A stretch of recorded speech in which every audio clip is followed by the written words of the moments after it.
Well, as you know, a big year in the United States with the presidential election on November 3. For 4 years now, Donald Trump has copped it all. They've thrown everything at him for months, indeed years.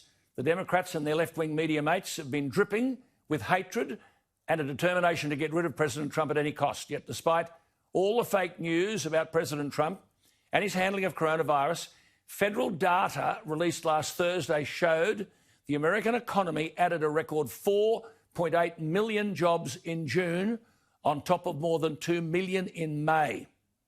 This is incredible stuff, and in all likelihood will form the basis of the Trump campaign. Trump, the businessman, needed to revive the economy. And on the cultural wars, cultural Marxism, that Mark Latham and I talked about last night, while our leaders here in Australia fail to speak out, Donald Trump seems the only world leader prepared to stand up to this militant behaviour, though I must say the French President Macron is a recent and welcome recruit. Well, in his 4th of July Mount Rushmore speech a few days ago, President Trump said this, and I quote, cop this, "Our founders launched not only a revolution in government, but a revolution in the pursuit of justice, equality, liberty and prosperity." He went on, and yet, as we meet here tonight, there's a growing danger that threatens every blessing our ancestors fought so hard for. He said our nation is witnessing a merciless campaign to wipe out our history, defame our heroes, erase our values and indoctrinate our children. How good is that? Makes you want to cheer. Are you listening, Scott Morrison? President Trump then said one of their political weapons is cancel culture, driving people from their jobs, shaming dissenters and demanding total submission from anyone who disagrees. He said this is the very definition of totalitarianism, and it's completely alien to our culture and our values, and it has absolutely no place in the United States of America. This is outstanding stuff. And then this, in our schools, our newsrooms and our corporate boardrooms, there's a new far-left fascism that demands absolute allegiance. If you don't speak its language, perform its rituals, recite its mantras and follow its commandments, then you'll be censored, banished, blacklisted, persecuted and punished. Unquote. Well, make no mistake, Donald Trump's the hope of the side. The West fought wars and gave lives to defeat Marxism, to protect freedoms, to defend capitalism against socialism. Now we're faced with Black Lives Matter, a movement whose 3 founders are declared Marxists, committed to upending the social order of Western nations. They're actually talking, as you know, in parts of America, about defunding the police.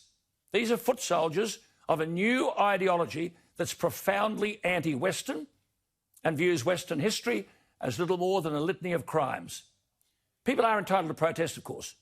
They aren't entitled to burn down city blocks. Now, each week, we'll be looking at America with the distinguished Australian journalist Miranda Devine, who's now correspondent for the New York Post. Remember, what we do on this program, we talk to people who know their stuff and can inform us across a range of issues.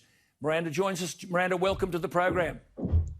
Thanks so much, Alan, and congratulations on the program. It sounds fantastic. Well, Miranda, thank you so much. Now, listen, would you rate that speech at Mount Rushmore, a historic precinct, of course, as an part of the election campaign? That's what he's going to run on, isn't it?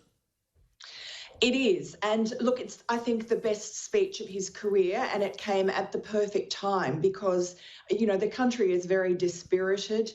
They've just come out of 3 months of a lockdown because of the pandemic to find a crippled economy, really, which is starting to roar back, as you said, but there's a lot of, lot to do. And then suddenly in the middle of all that, we had these Black Lives Matter protests, which, as you rightly say, are really nothing to do with making Black lives better.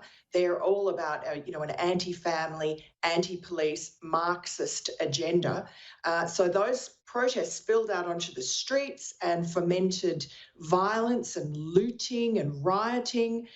Police were attacked. It's unbelievable that in a city like New York, which I remember back in the 1990s was so dangerous, and it was only through the hard work, miracle really, of the NYPD in the decades since that it has become, or had become, the safest big city in the country.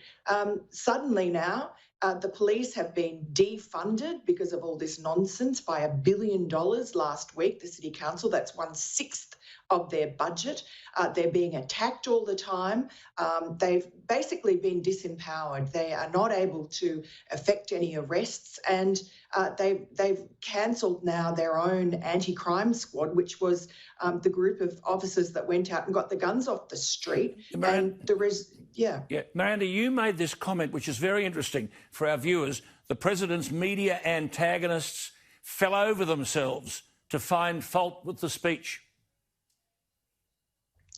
It was amazing. I mean, they must have been watching a different speech. It was so dishonest. They called it divisive and dark and, a racist dog whistle.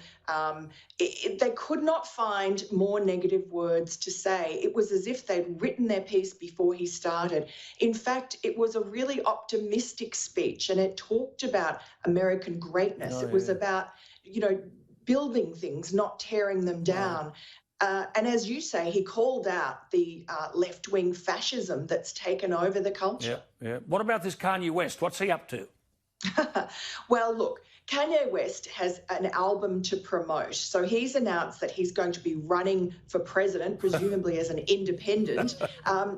But it's ridiculous because all the primaries are finished, so maybe it is a publicity stunt, but he is a friend of Donald Trump's. So he may be going into it to actually split off some of the black vote from Joe Biden, because the Democrats need 85% of the black vote to win the presidency. And look, Donald Trump has been working very hard to try and woo the black vote. Aspirational black people like Donald Trump, but of course they are abused in the most disgustingly racist terms, even by other black people. What about Joe Biden? I mean, there is a lot of talk, to use two words, cognitive decline. Now, there are going to be 3 debates against Donald Trump. Is he capable of formulating and articulating ideas, Joe Biden? Well, I guess we'll see. He spent the last 3 months hiding out in his basement, and every single interview he did or speech he gave was all done via teleprompters. And even then he made gaffes. I saw him up close and personal in New Hampshire and in Iowa in small rooms earlier this year, and he was hopeless. Even just for a basic stump speech, his staff had to bring in the teleprompters. He still lost his train of thought. I will be very interested. I don't know what kind of super juice they can give him for the debates. Great to talk to you, Miranda. As I said to our viewers tonight, we talk to the people who know what they're talking about. Really look forward to catching up again next week. Thanks so much, Alan. There you are. That's Miranda Devine with the American Report. Is it the price of safety for a few passengers on an occasional airplane? Is that worth taking away the liberties of all the people? And the answer is no. But this is Big Brother. It is what is written in the book of Revelation, and it finally can happen in our lifetime.